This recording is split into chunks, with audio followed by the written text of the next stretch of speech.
السلام علیکم۔ آپ کو یاد ہوگا کچھ عرصے پہلے جب کیلیفورنیا کے جنگلات میں آگ لگی اور بہت نقصان ہوا تو کچھ ناسمجھ لوگوں نے اسے سیلیبریٹ کرنا شروع کر دیا اور یہ کہا کہ یہ عذاب ان پہ اس لیے واقع ہوا ہے کہ سب سے زیادہ مدد اسرائیل کی غزہ کے خلاف کیلیفورنیا سے جاتی ہے۔ میں نے اس وقت بھی عرض کیا تھا کہ استغفار کریں، ناگہانی آفات اور اموات کو سیلیبریٹ نہ کریں، خواہ وہ آپ کے کتنے ہی بدترین دشمن کے خلاف کیوں نہ ہو، کیونکہ یہ اللہ کا عذاب ہوتا ہے اور اللہ کس کو، کس قوم کو کس وجہ سے عذاب دیتا ہے یہ فیصلہ صرف اللہ ہی جانتا ہے اور اللہ ہی کرتا ہے۔ اب ہم پہ بھی قیامت صغریٰ کل بیتی ہے اسلام آباد میں، تو کیا ہمارا دشمن بھی اسے سیلیبریٹ کرے گا؟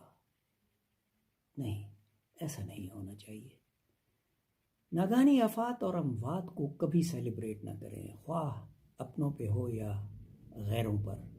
صرف استغفار کیجئے، اللہ سے اپنے گناہوں کی توبہ کیجئے اور جس کسی پہ بھی مشکل پڑی ہے اس کے آسانی کی دعا کیجئے۔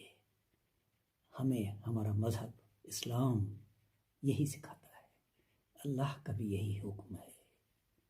ہاں، اگر آپ دشمن کو میدان جنگ میں شکست دیں تو پھر سیلیبریشن بنتی ہے، اور مسلمان کی سیلیبریشن اللہ اکبر اللہ اکبر اللہ اکبر کے نعروں کے علاوہ کچھ نہیں ہوتی۔ اور ناگہانی آفات اموات پہ صرف استغفر اللہ استغفر اللہ استغفر اللہ۔ اللہ آپ کو آسانیاں دے۔ بہت شکریہ، اللہ حافظ۔